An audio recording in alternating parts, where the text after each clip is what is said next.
My name is Deo Muano. I am actually based in Manchester, New Hampshire, and my office is actually not too far away from here, right on Webster Street. Uh, as we celebrate Martin Luther King, yesterday was Martin Luther King Day. I've been working with the team here for probably for the last 3 months now in putting together this presentation, and I'm excited for you guys to check it out. I'm actually a father of 3 kids. Some of you guys might be looking at me like, holy crap, you look young. My oldest is 8 years old. My middle child is 6, and my youngest, she's about to be 5 in May. I run a consulting firm. I focus on workforce development. So I work with businesses and corporations that are trying to either come up with new products or are trying to figure out what their culture in their organization looks like. And then I work with education institutions just like yours. In higher education, but also in K to 12. And then I do a lot of community work. A lot of my work is grounded with working with community, volunteering, and giving back. So this is what it really looks like when I'm engaging with different organizations and groups. Sometimes I'm working with city officials, sometimes I'm working with nonprofits, sometimes I'm working with teachers, students, and I do my work all over nationally and also locally. Lately, most of my work it's been through Zoom meetings. It's kind of weird that I'm at your school, but I'm presenting virtually, but at least hopefully you guys recognize this is the auditorium. And that's just kind of the new norm, right? And those are some of the partners I work with. So regarding this presentation, when we think of Martin Luther King, it's fascinating how people look at history.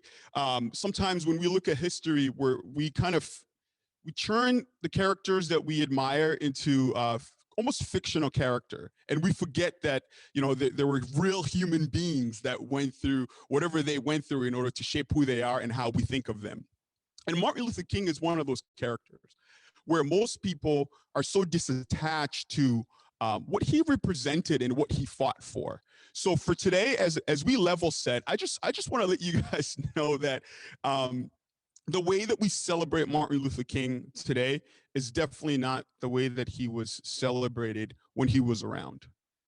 You might be surprised. A lot of people actually viewed him as a villain, as a disruptor. And the reason why is because he challenged the norm.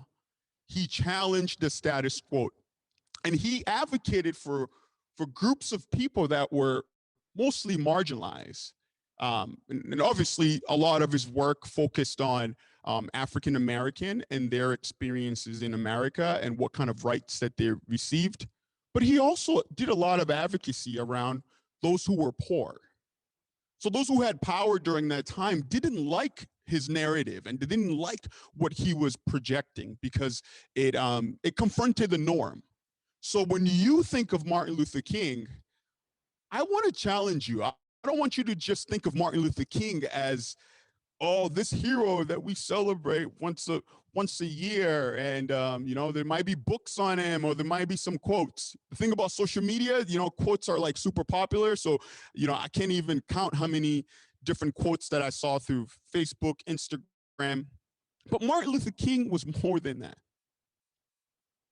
And the method that in which he used to elevate his calling and his purpose confronted so many different folks. So let me tell you a little something. So the FBI were actually, they wiretapped everywhere Martin Luther King went because they wanted to know what he was talking about and what he was planning. Our government officials in this country, they tracked everywhere he went because they were scared of him. They were scared of what he was trying to advocate for. So today in my presentation, I want to focus on one of his speech, which is called The Blueprint. What is your life's blueprint? And he made this speech in 1967 to a bunch of students in a high school. And one of the core things that I pulled out of that presentation was this whole concept around the being and the doing. And that's literally what I'm going to focus on the whole entire time in my presentation today. So I'm going to give you guys a little bit of a snippet of that presentation, and then we're going to listen to the audio just real quick, just so you can get a little bit of perspective of what that speech was like. And then we'll talk about it a little bit more. Now that I've gotten the commercial out of the way, I'll move on and say some things that I want to say very briefly. And I'm being very honest, I'm going to be brief because I have other engagements. I don't have a tradition of being brief all the time. You know, I'm a Baptist preacher and we can talk a long time. But I'm going to really be brief today. I want to ask you a question, and that is, what is in your life's blueprint? This is an important and crucial period of your lives, for what you do now and what you decide now at this age may well determine which way your life shall go. And whenever a building is constructed, you usually have an architect who draws a blueprint. And that blueprint serves as the pattern, as the guide, as the model for those who are to build the building. And a building is not well erected without a good, sound, and solid blueprint. Now, each of you is in the process of building the structure of your lives. And the question is whether you have a proper, a solid, and a sound blueprint. So the entire presentation is about 20 minutes long. And listening to that speech, there's so many different moving parts of that speech that I wanted to kind of break apart a little bit in order to give a little context around my presentation today. So the first principle that he talks about in his presentation is, I hope my sound is good. The first principle that he talks about in the presentation is, in your life blueprint, you have to be sure that you have a principle of somebodyness. You have to have as a basic principle the determination to achieve excellence in your various field of endeavor. So in this context, he's speaking to a group of African-American students. This is 1967, at the height of the civil rights movement. But that message is also for you here. That message is relevant to anybody. You have to have the principle and the determination of achieving excellence in the various field of endeavors that you pursue. The second one is, if I was too tall to search the pole, I have to be measured by my soul. The mind is the standard of the man. So your soul, which is your being, you're going to hear that theme throughout my presentation today. Remember, I said that earlier, the being and the doing, which your soul is your being. And the third principle that he brings up in this speech that I took out was, finally, in your last blueprint, there must be a commitment to the internal principle of beauty, love, and justice. Don't allow anybody to pull you so low to make you hate them and cause you to lose your self-respect that you don't struggle for justice. So he's talking about yourself, your personal image. He's talking about love, and he talks about justice in that same context. So when we think about justice, depending on where you are and how you view yourself within the society you are in, some of you guys, justice might not really be an everyday thing that you search for, that you're impacted by. But the reality is, for some people in America, justice is something that they face on a daily basis. And at the height of the civil rights movement, there were certain rights that African Americans were advocating for that was critical in how they were going to move forward. But that was mid 1960s. Today, we're in 2021. And I'm not sure if you know, there's been a lot of civil unrest in our country. And what people are advocating for is justice, their ability to express themselves. People are fighting for fair rights. People are fighting to not be persecuted or discriminated because of their skin color.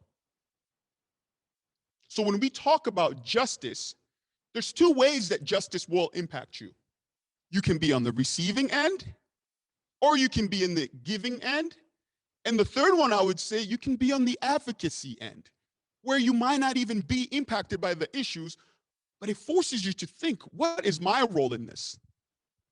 So those are the three principles that I pull out of this speech.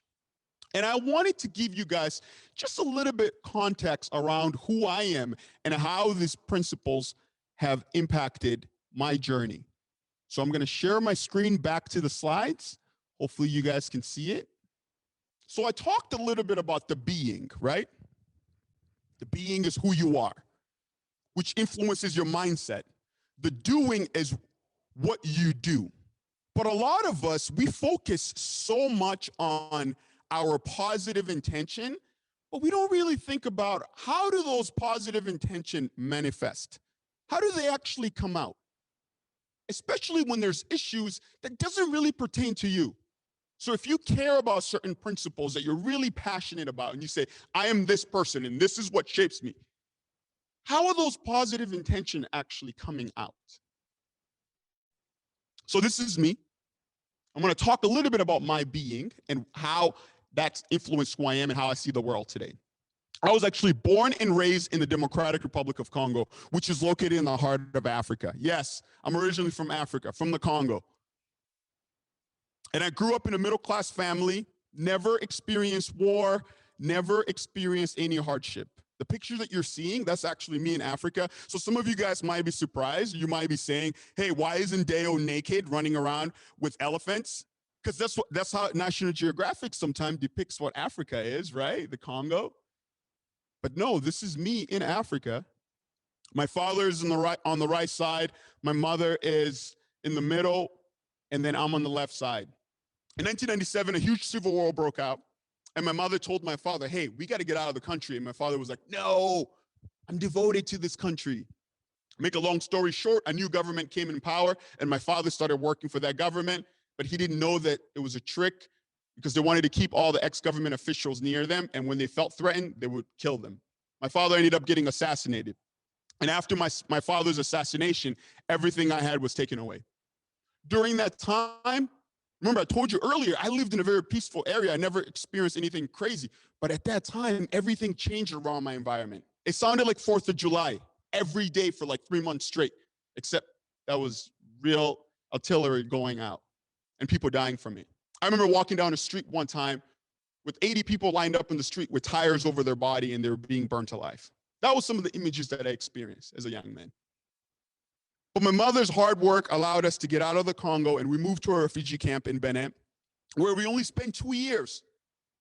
Most refugees, they spend anywhere between 17 to 24 years in a camp. We spent 2 years and then we ended up moving to the coldest place on earth, Manchester, New Hampshire, in February. But when we came to New Hampshire, we didn't know anybody. Couldn't even speak the language. But the only thing we had was the hope that we can persevere forward, that we can move forward, and the freedom that's presented in this country. And more importantly, we didn't worry that someone was going to come and kill us. And those experiences shapes my being, shapes how I see the world around me. I found myself assimilating and acclimating to America. Different families came alongside me. And I gotta be honest with you, a lot of my earlier experience in America was predominantly with white people, which that's not really the norm for most African American people in America. even though we all live in this country, we don't really have a lot of cross-cultural experiences on a consistent basis. So here I was, a former refugee who moved from Africa to America, and most of the folks that came alongside me were white folks. Some of them stuck around because they were interested in our story. They were interested in how they can get to know us and how we can get to know them. But the way that they extended their arm to come alongside my family made us believe that we can succeed and made us believe that we can move forward. And a lot of my friends early on were predominantly white. I ended up going to a private school, not as cool as Derryfield, but I went to a private middle school. It was a Catholic school.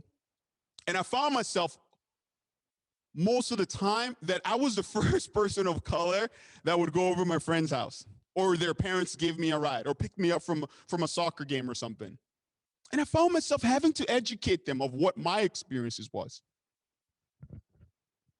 There was time where I did experience racism and discrimination. But at that moment, it was still too early on for me to actualize what was actually happening. Because mind you, 4 years prior to that, I escaped war. I escaped my life being taken away. But the more I started to get used to America, the more I started to also identify where some of the challenges lied. Ended up graduating from middle school, ended up graduating from high school, and then I ended up going to college. I graduated from college. But I want to talk a little bit about what else informed my being. When I was in 7th grade, I joined an organization called Youth with a Mission, where they travel to inner city America to do community outreach. And that's how I got exposed to inner city America, was through this program. And one of the things that happened, the staff, they said, hey, your story is like really compelling and very motivating. Can you please start telling your story? I was 12 years old. And I would travel to East Side, West Side Chicago, East Side Philly, West Side Philly, Minneapolis, all over the country. Every summer, I'll give up my summer for 3 weeks to be involved with this program. What you're seeing is those are pictures of a community that I work with. This was a lot later, but this is what literally would look like. You would show up in a park and you throw a block party, and then you get to know the community. But one of the things that I also started to realize that the experiences of Black people in these communities were very different than the experiences that I had in New Hampshire. And I started to learn more about some of the disparities, like gentrification. I remember one time I was in Chicago, and there's this old movie called White Man Can't Jump. It was shot in this Chicago complex. And when I was there, I think it was like 3 months down the road that the entire housing project was going to be torn up, and then they were going to build new condos. And I was like, oh, isn't that exciting? They're like, no, it's not exciting because we're not going to be able to afford living here anymore. I started to learn about homelessness in Philadelphia. And those experiences started to inform who I was beyond just where I came from, but where I was at that moment. And later on in life, I was involved with that program for over 13 years. So by the time I got to college, some of the organizations that I would work with in the summer started to invite me to come back during my breaks. And I've worked with communities all over the US, from the Hmong population in Minneapolis, to communities in Pittsburgh, Pennsylvania, to schools in Madison, Wisconsin, all over. But it's their experiences, what I learned from them, started to shape who I was and who I became. So how did that inform my doing? Okay, so we started off with being, mindset. Doing is what you actually do. How did that inform my doing? I realized that whatever that I did, I wanted to make an impact.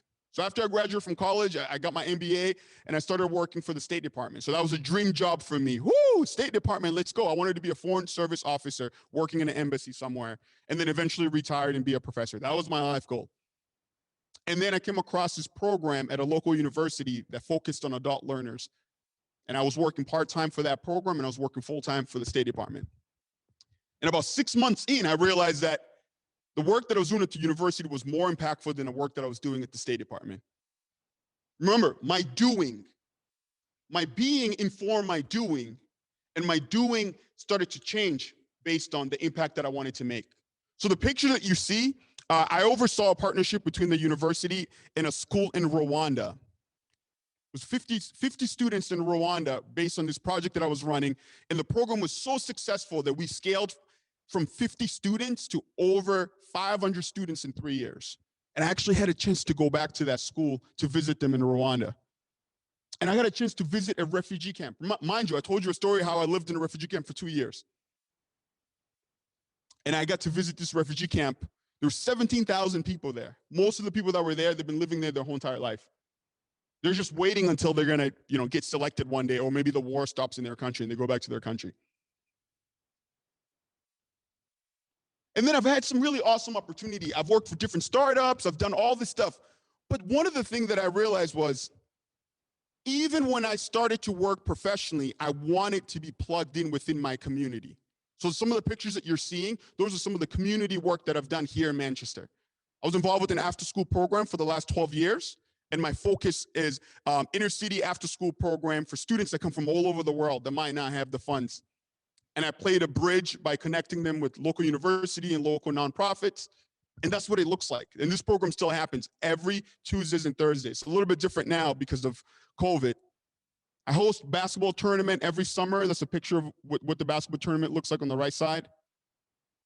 And then we turn a cafeteria into a dance studio every Tuesdays and Wednesdays.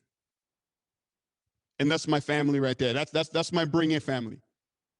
So the reason why I'm sharing this to you guys is because when we think of Martin Luther King, he had a conviction within his heart of what he felt his calling was. But he knew that that calling was not going to be easy. But he also knew what drove him and stirred him up internally needed to manifest externally. And some of those stuff led to him getting arrested multiple times. And even worse, it led to his assassination. Doing. And we all have a purpose and we all have a calling in when it comes to justice, in what role we're going to play. Regardless of what your background is, regardless of what access you have, what access you don't have, how privileged or how not privileged you think you are, you have a role when it comes to justice. And that justice role starts first by understanding other people's experiences. What shapes our being is a combination of experiences that we have. Your upbringing, the family that you grew up, the community, the friends that you have, the school that you go to, all of that stuff shapes your being. But if it shapes your being enough that it prevents you from giving other people a chance to understand who they are, then you're limiting your ability to actually meet people where they are. And that's what we see now through social media. That's what we see now through what's happening in our culture. There's a thing people say all the time, right? There's been this slogan around let's go back. Things were so much better. Things were so much better. So when people say things were so much better in the past, what does it really mean things were so much better? Because when you look at history in America, there's been some really negative stuff that happened, especially for marginalized community, especially for African Americans. So when people say, let's go back to the past when things were so much better, are they also considering the experiences that African Americans had? So that's why it's important to be able to create that space where you're getting to know other people's experiences in order to help inform how you show up and how you treat one another. So I want to stop here. One of my biggest thing around my model that I use is engagement through relationship building. You engage, you build relationship, you're better informed in how you show up. So I did a little something for my presentation with you guys. We were going to do a huge performance here, and I was like, you know what? We don't really know how technology is going to work. We don't know what's going to happen. So I pretty much took over you guys' school a couple of weeks ago, and we shot a bunch of pieces. We have 5 characters. One of the character is a teacher who is, the teacher's been really reflecting around what's happening, teaching remotely and all that. And the teacher's really struggling, trying to figure out, are the students actually even learning from this modality? We have a janitor who comes here, works his butt off in order to clean this school, to make sure that the school is clean, especially during COVID. But his wife calls him and says, honey, like, you've been working too much. You got to come home too. You got to help out with remote learning too. We have a mom who works as a doctor or a nurse, and she came to the school to pick up her daughter. She was excited because she has the afternoon off, and then the hospital calls her and says, hey, can you work tonight? We have a student who's struggling with social and emotional anxiety because she's afraid that one of her colleague or classmate is going to take a screenshot of her when they're doing remote learning and turn it into a meme that she's going to get bullied from. She's going to get bullied from that experience. So those are the characters that we have for this story. So I'm going to show you guys this video. It's really cool. We shot it here at your school, and it's called the Blueprint Project, and you're going to hear snippets of Martin Luther King's speech throughout. So I'm going to share it, and we're going to do it right now. What is in your life's blueprint? Hi, this is Deo. I want to welcome you to the Blueprint Project. This is a compilation of stories that inspires and tells the different perspectives of different people's walk. But the important part is the inspiration of this project, which is Martin Luther King's speech on what is your blueprint that he made in 1968 in front of high school students. We've taken it, we've modernized it, and hopefully this is an inspiration to you. With everything that's happening in our culture and our society, it's about coming together and overcoming our challenges and our difficulties. So I hope you enjoyed this video. Thank you so much. I hope you all were able to gather the notes today for homework. If you guys have any questions, feel free, email me. I'll be around after class for a little while, all right? Thank you again for joining me today, guys. Have a great day, all right?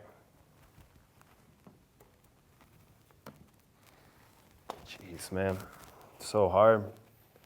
I don't even know if I'm really engaging with them, you know? Like, I really just can't wait for things to go back to normal.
Responsibility to seek to make life better for everybody. And so you must be involved in the struggle for freedom and justice.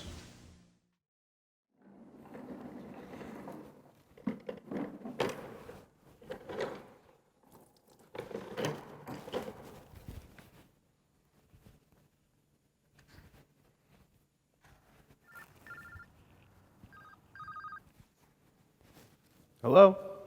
Hey, honey, how's it going? Yeah, I'm still at work. Well, it's going to take me a couple more hours. I still got to do the left wing. I know, I want to get home sooner too. I miss you and the kids. I know, but the school needs to be disinfected. There's COVID. We can't have an outbreak. Look, I'm sorry. I'll do better. I love you.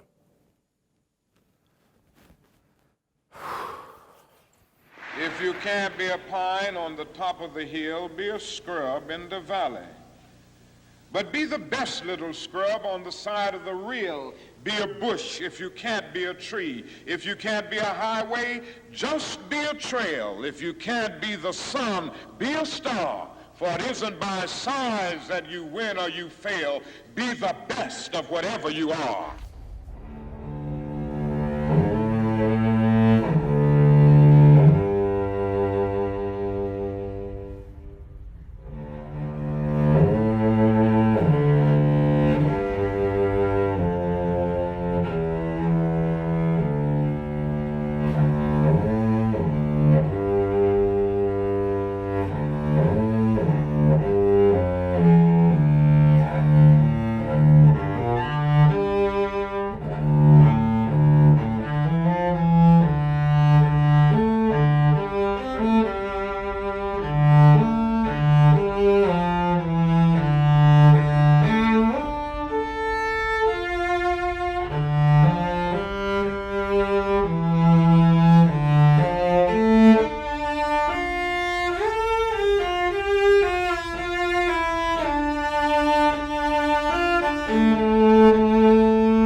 Hello? Hi, what's up? No, I'm at my daughter's school. I'm about to pick her up right now. What do you need? No, I can't come in. I just worked 2 doubles. That's not safe. No, I'm exhausted. Okay, yeah, yep, I'll get her. I'll go home and change and then I'll come in. Okay, all right, bye. This is ridiculous. I'm just tired. I can't let my patients down.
been no crystal stair.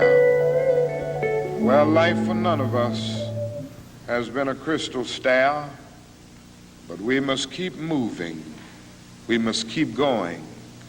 If you can't fly, run. If you can't run, walk. If you can't walk, crawl, but by all means, keep moving. That type of trauma, it really seeps into the soil of a community. Damn, the thing man. about Ferguson you have to remember is Bro. people weren't just protesting the death of an unarmed I black can't believe they killed him, People man. were protesting revenue-generating policing and the resurgence of the These modern-day people are debtors tripping, prison man. to make people poor and keep people poor. For real, man. Can't believe this. Days of protests turned into weeks Holy into crap. months. Hey, yo, they're Prominent firing. voices became leaders, and leaders took charge of a movement. This country has always devalued black bodies, has never seen black people as worthy of protection. Nah, of their fam. rights. Yo, if you look can't. around today, those same protesters are still on the ground, reimagining what Yo. justice should look like. Cash bail is the driver of this institution. For real, man. And They're just it's locking punishing people up for no strictly reason. For their poverty. Mike Brown, and the work that we're doing right now is a continuation of the fight that he had in the middle of the... Yo. Damn, man. I'm tired of this. I'm tired of this, man. I gotta do something.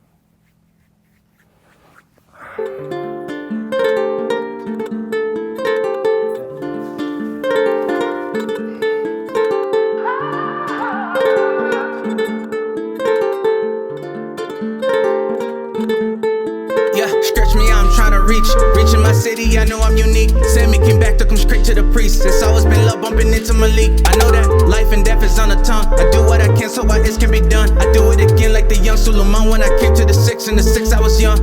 Shawty, she called me Kumkani. I got an answer, I'm saying Johnny. I learned me the tongue of the ancient ancestor. I apply heat when it comes to the pressure. Too many mystery, who's gonna solve it? I point away like I'm Harriet Tubman. Couple of 20s, I need me my Tubmans. I gotta water the 6 like my garden. Allez à gauche, descends là-bas, montez en haut. Allez à droite, allez à gauche, descends là-bas, montez en haut. Kunkani pilolopi, abba, pilolopi, les rois. Kunkani pilolopi, abba, pilolopi, les rois.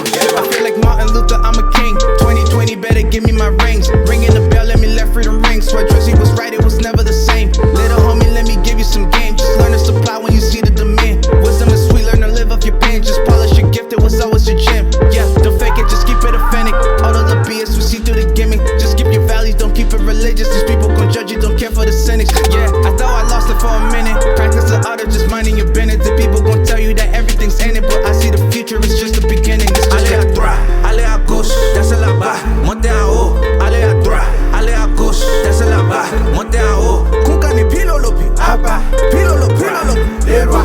Kunkani pilolopi, abba, pilolopi, les rois. You've heard the word nonviolent and you've heard the word violent. I happen to believe in nonviolence, but I believe as we struggle with these problems, we've got to struggle with them with a method that can be militant, but at the same time does not destroy life or property. And so our slogan must not be burn, baby, burn. It must be build, baby, build. All right, class, in the last couple of weeks, we've been talking about how history repeats itself. For today, we're going to focus on you guys identifying certain things that's happening within our culture that might be history repeating itself. Amanda, I haven't heard from you in a while. I'm curious to know from you, how are things that are happening now are repeating themselves? Can you please turn your camera on to answer my question? Amanda, are you there? Amanda.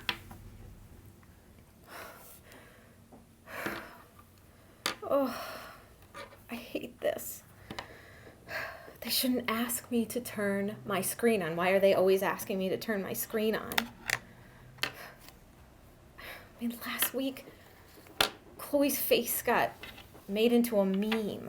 I mean, that's ridiculous. That's freaking ridiculous. I don't want my face to be plastered on the internet just because I'm in class.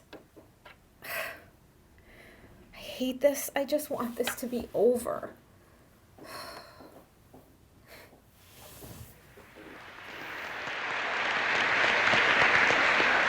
And finally, in your last blueprint,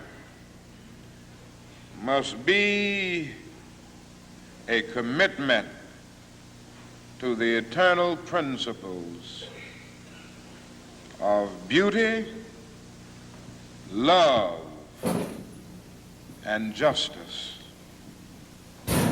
Don't allow anybody to pull you so low as to make you hate them.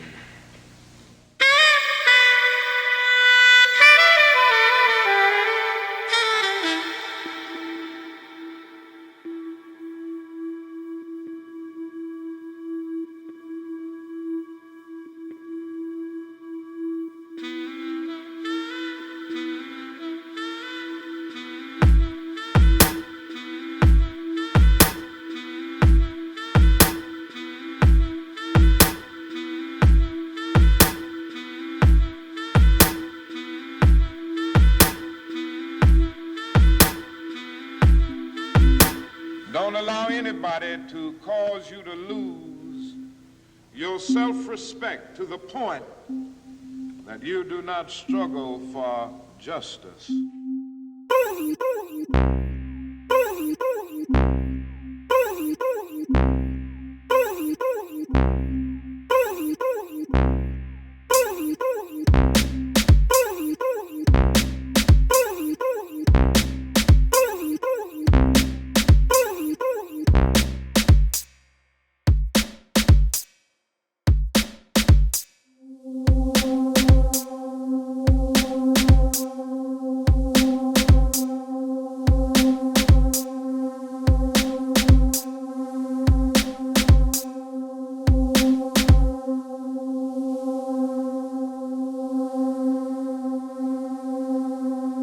However young you are, you have a responsibility to seek to make your nation a better nation in which to live. You have a responsibility to seek to make life better for everybody.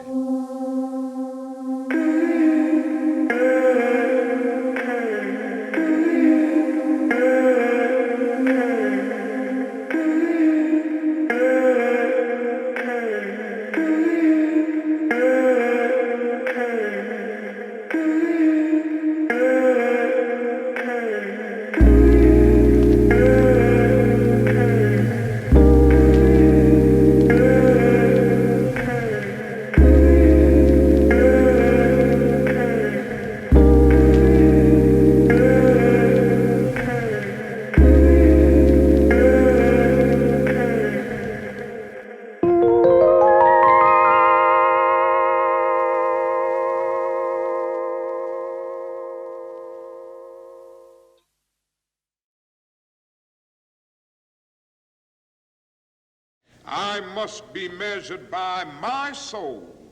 The mind is the standard of the man.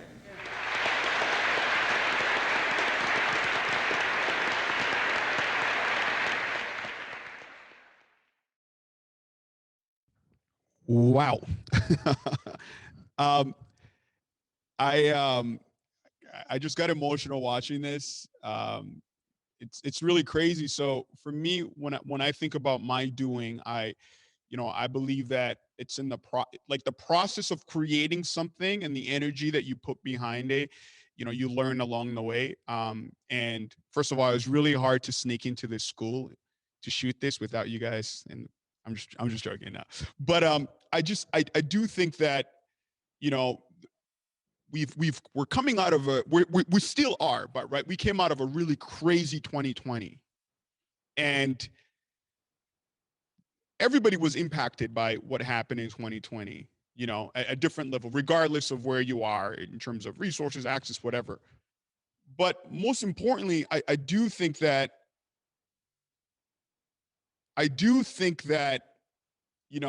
our ability in how we show up is so critical. But more importantly, it's about how you show up for yourself first.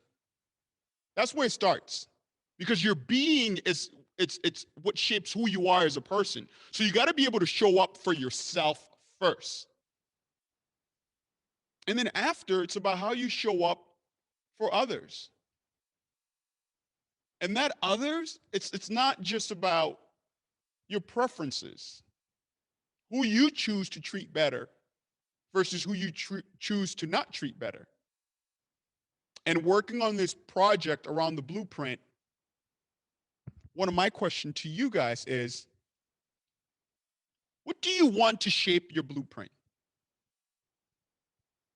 What are the influences that you're going to allow to go into the blueprint that you pursue? And it doesn't mean that your blueprint's going to be the be all end all, right? It changes over time. But it's important to think about the being of your blueprint, but also to think about the doing of your blueprint. So with that, I just want to say thank you so much for allowing me to come and engage with you guys. And I'm really, really looking forward to some of the groups that I'm meeting with for the question and answer. And I do want to leave this time here. If anybody has any question, did we get any questions? No?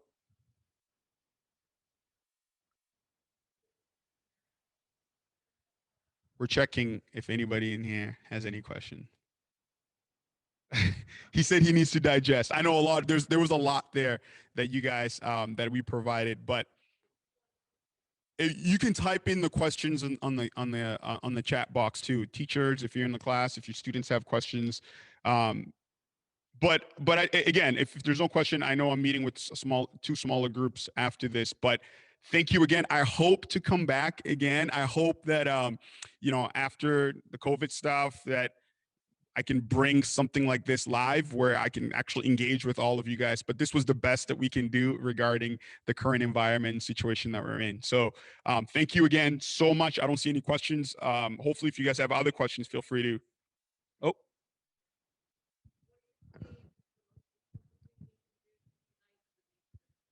So the question is, what do I believe in is the most important thing for us to do to unite as a nation, as a community?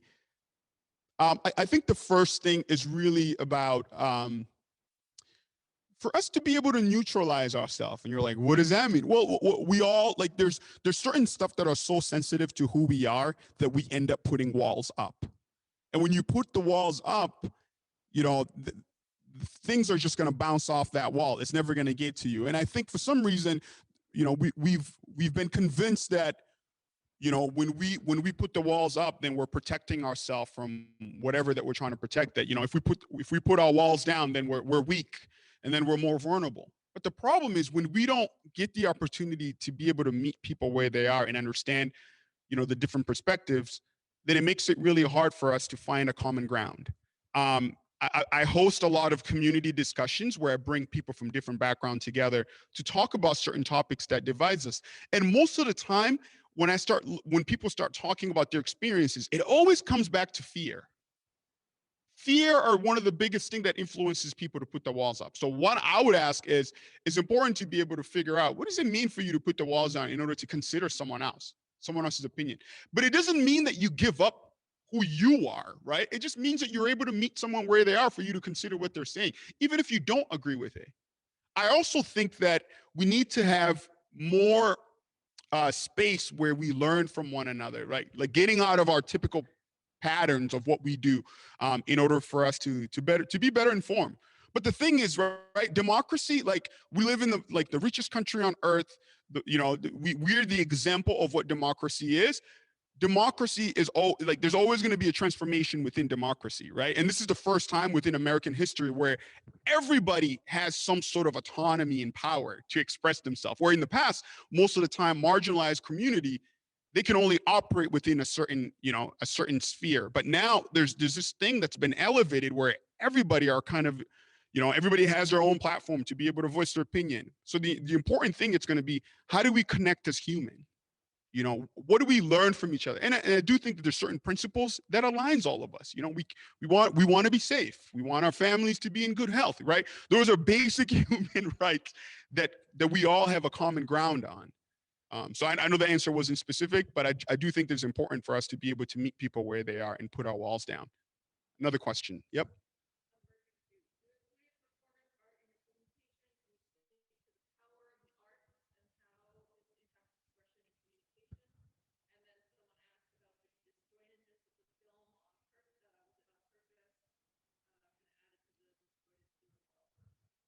Okay, so I integrated performing arts and talk about the power of arts and how this impacts expression and communication. Yeah, I do think that there's certain stuff that you like how we feel, what you saw in the trend. So let me give a little something.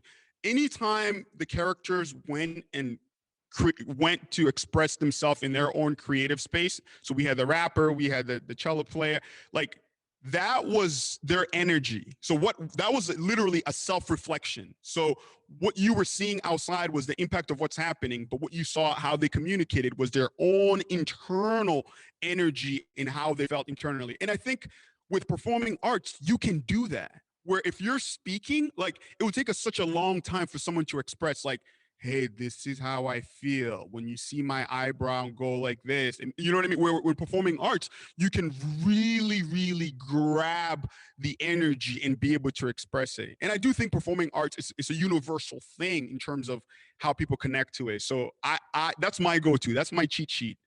I take big context and I break it down and I find different outlet that I can express those things through performing arts. And that's you guys got a chance to be able to see it through. The distortion in the video, I don't know if it was like, there's two things. I don't know if it was the lag between the video being transferring from me streaming it to you guys, but I did, there's a lot of stuff where I wanted the video to feel raw. Like I wanted to like I wasn't looking for like a perfection around like, oh, this scene and that scene. Like I wanted to feel disrupted. I wanted to feel like you're in there. So that was my intention behind it. I don't know how it looked when we were streaming it. Okay.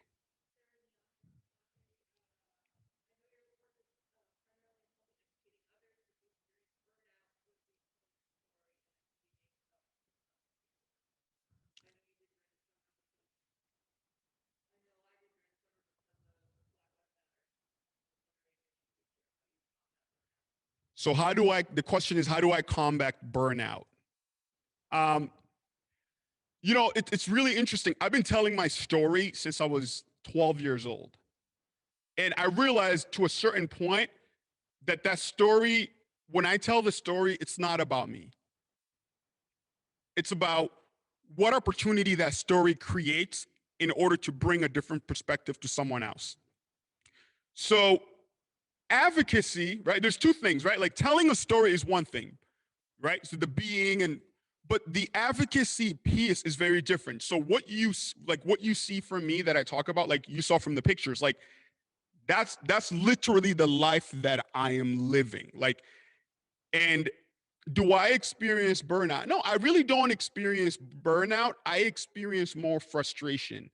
And I've received a lot of hate mails. Like a couple of years ago, my picture was in a New York Times article, and I just got crazy hate mail. And even people went as far as like writing like racial things on my kids' Facebook post that my wife put up. So I experience stuff like that all the time, at times. But it's part of the journey, right? When you put your foot out and you say, hey, this is what I care about, I'm passionate about this, like sometimes the negative impact is going to happen. People are not going to always be, down to earth with whatever that you say. But that's what you have to reflect and say, what does it mean for me, right? And so for me, when it comes to, you can't try to convince someone around something. All you can do is bring perspective.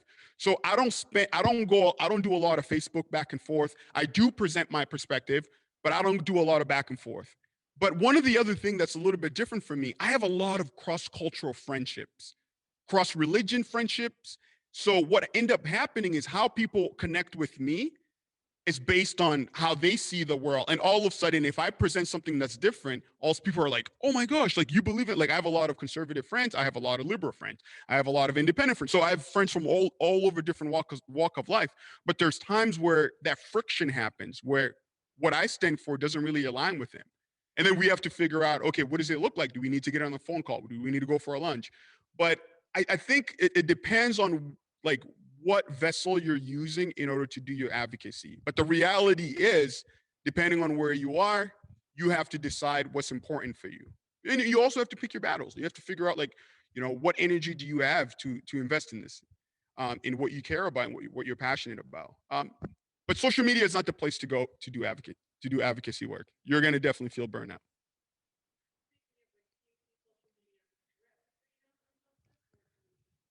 Do I see social media as a threat to freedom or injustice? I think social media is a platform, right? Just like the radio and the TV was a platform when those modality of communications came out. I do think what social media does, though, that's a little bit different than radio and TV.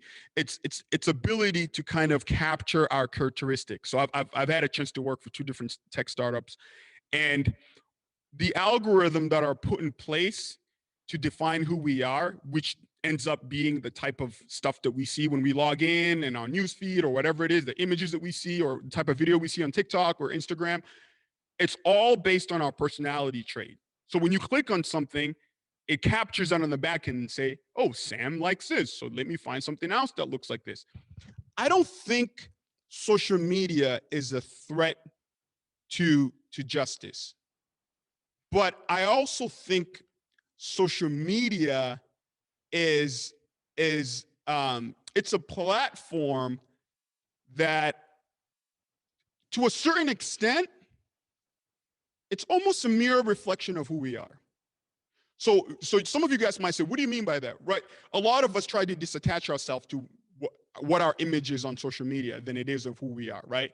But you're still acting upon it. If you're acting upon it, if you decide to post a certain picture or have this certain comment or watch a certain video, there's still an aspect of who you are that's driving you to engage with social media at that level. So it is, to a certain extent, a reflection of who you are. So I don't think social media itself is the problem. I think it's how we utilize it. And sometimes how we try to disattach our action and our behavior from what we do through social media. And I also think that, you know, within the last 10 years, we've seen some crazy transformation within the world in result of social media, right? We saw the Arab Spring, right? A lot of the Arab Spring movement came from social media, right? We saw what happened in Egypt. We saw what happened in Tunisia. You know what I mean? So like, and even here in America, we see that, right? How social media impacts how people show up and to vote. But we also see the negative impact of different informations, you know, disinformation that's out there that influences people. So I do think that we as humans, we have the responsibility to decide, how do we want social media to impact us based on how we engage and interact with it. And the other thing about social media is it uses our willpower, right? Our dopamine, right? Like, you know, you get a little satisfaction. It's the entire systems are gamified. So if you understand how it works, then it should inform how you decide to interact with it. And I don't think social media is going to go anywhere. I think it's here to stay. We just need to develop, you know, the mindset and the strength that we need in order to decide how we engage with it. Yes. Last question.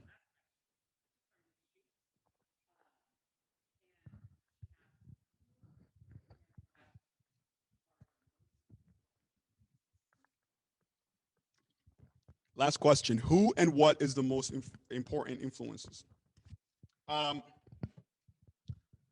So first of all, I have to say, my first thing starts with my faith, right? I believe in God, and I have gone through some crazy stuff in my life. I know I told you guys a little bit, and the experiences that I went through shapes who I am today, because I believe that I was given a second chance of life. So my faith drives a lot of who I am. From a human standpoint, my mother is like one of my biggest inspiration. After my father was assassinated, she had a choice to make. My father's side of family told her, hey, you're young, you got 4 children, give us the children, go restart your life. And she said, I'm not going to give up my children. So my father's side of family washed their hands and say, good luck. And I saw her endure some of the craziest things, but she never lost faith. She always had integrity, and courage. And that courage is what allowed my family to restart our life here in America, and for us to start our life again. But outside of that, you know, it's really, I believe that we have the strength to contribute. We have the tools to contribute in the society that we're in. And I believe that with that, we have a responsibility to decide how we feel internally and how those things manifest. So part of the energy that helps me is collaboration, creating, music, dance, storytelling. Like I just gravitate towards stuff. And the other thing is the learning process. I love to learn. You know, I literally have like 6 books just waiting around. So I'm constantly educating myself around different things. And that's what informs me. So I do think that those 3 things are like the core foundations of what shapes me. And the other piece of it is like I work with like companies and organizations all over the country, you know, and they trust me to come in sometimes to help them sift through some very difficult things. And at times, you know, if I'm not grounded, it might feel that those people that I'm working with might be attacking me. So it's really important for me to be grounded. So part of that, it's the mental health, but it's also the physical health. So, you know, I try to do things that gives me energy, that inspires me, that motivates me. So sorry for that answer being a little long, but I just want to say again, thank you so much, Derryfield, for allowing me to come and be part of your community this morning. And we persevere through the technical difficulties. And thank you again. You guys are awesome.